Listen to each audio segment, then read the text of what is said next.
नमस्कार। मैं राकेश वर्मा आप सभी का स्वागत करता हूं आपके अपने परिवार एसएन गुरुकुल पर।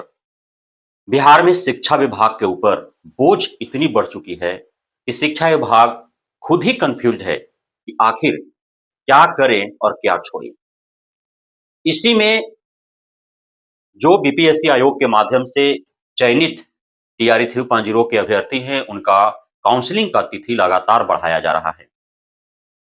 क्षमता परीक्षा फेज 1 अभी पूर्ण रूपेण संपन्न नहीं हो पाया है। क्षमता परीक्षा फेज 2 उत्तीर्ण जो नियोजित शिक्षक शिक्षिकाएं हैं, उनमें आधों का काउंसलिंग हो पाया है, आधों का नहीं हो पाया है।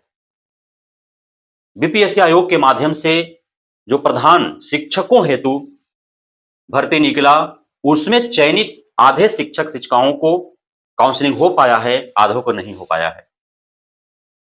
ट्रांसफर पोस्टिंग की प्रक्रिया आप देख ही पा रहे हैं किस प्रकार से लंबित है, किस प्रकार से जो तौर तरीका अपनाया जा रहा है, उससे प्रतीत हो रहा है कि महीनों लग जाएंगे अब, और शायद सभी का हो भी नहीं पाएगा जितने लोगों ने आवेदन दिया है। तो इतनी सारे जिम्मेदारियां एक साथ शिक्षा विभाग के ऊपर है, और कोई भी जिम्मेदारी शिक्षा विभाग सही से नहीं निभा पा रही है। सारे कार्य एक ही साथ करा लेना चाहती है, हो कुछ भी नहीं रहा है। अभी 9 जनवरी 2025 से बीपीएससी टीआरई 3.0 से चयनित अभ्यर्थियों का काउंसलिंग होने वाला था, और अब लगभग वह स्थगित हो चुका है, और पुनः 21 जनवरी 2024 से कराए जाने की अनुमानित तिथि बताई जा रही है। उसके पीछे का मुख्य कारण है कि जिला अलॉटमेंट अभी तक नहीं हो पाया है, और दूसरा 11वीं 12वीं के जो गेस्ट टीचर है, उनको जो है वेटेज के आधार पर रिजल्ट नहीं घोषित किया जा सका है, तो उनका रिवाइज रिजल्ट जारी करना है वेटेज देकर के उनको।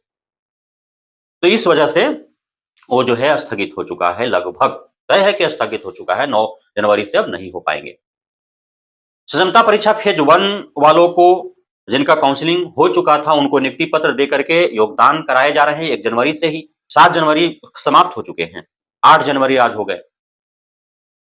तो अब 1 से 7 जनवरी तक कितनों ने विशिष्ट शिक्षक के रूप में योगदान लिया, अभी तक तो आंकड़ा निकल करके नहीं आ पाए हैं। और उनमें से 1,87,000 क्षमता परीक्षा फेज 1 उत्तीर्ण शिक्षक शिक्षिकाएं थे। उसमें से काउंसलिंग कितनों का हो पाया था? 1,40,000 का।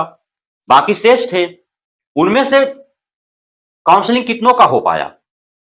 तो इस प्रकार से अभी फेज 1 जो क्षमता परीक्षा फेज 1 था, वो भी कंप्लीट नहीं हो पाए हैं। अभी बताइए, क्षमता परीक्षा फेज 1 में ही अब बहुतों ने योगदान भी कर लिया विशिष्ट शिक्षक के रूप में। अब उनको राज्यकर्मी वाला लाभ भी 1 जनवरी से ही प्राप्त होने लगे, और उसी परीक्षा के जरिए जो उत्तीर्ण हुए बहुत, उनका अब तक काउंसलिंग बहुतों का नहीं हो पाया है, नियुक्ति पत्र नहीं मिल पाया है, तो योगदान कैसे लेंगे? तो एक ही परीक्षा से उत्तीर्ण नियोजित शिक्षक शिक्षिकाएं जो राज्यकर्मी का दर्जा पाने की लालसा पाले हुए थे, अब उन आगे पीछे हो गए। क्षमता परीक्षा फेज 2, उनमें से आधे का हुआ है, आधे का नहीं हुआ है। उनका 9 जनवरी 2025 से आरंभ होगा, और 17 जनवरी 2025 तक उनको करा लेना है। और वह तिथि जो था 9 से 16, वह टीआरई 3.0 के लिए रिजर्व था, लेकिन उनका तो अब आगे बढ़ाया जाएगा। तो क्षमता परीक्षा फेज 2 वाला उनको कराया जा रहा है, तो निश्चित तौर पर स्थगित हो गया टीआरई 3.0 वाला।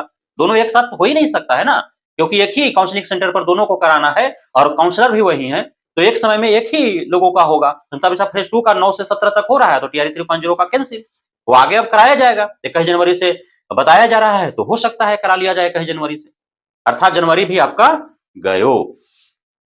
और जो प्रधान शिक्षक हैं, जिनमें लगभग 7,000 लोगों का शेष, 37,000 में से 7,000 लोगों का शेष बचा है, तो उनका जो है 8 जनवरी और 9 जनवरी, इन 2 दिनों के बीच जो है उनको करा लेना है।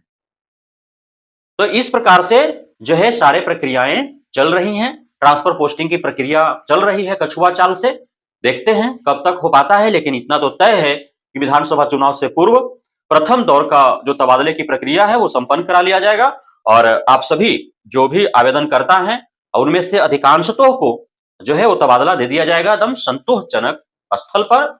और बाकी जो है नजदीक आ सकते हैं, लेकिन अपने जॉब लोकेशन से, अपने पदस्थापित विद्यालय जो नया वाला होगा, उससे आप संतुष्ट ही रहे, ऐसा कह पाना मुश्किल है। उम्मीद बनाए रखें, धैर्य रखें, सबका होगा, थोड़ा समय लगेगा। बहुत बहुत धन्यवाद आप सभी साथियों का हमारे साथ जुड़े रहने के लिए, बने रहने के लिए, प्यार देने के लिए, भरोसा बनाए रखने के लिए।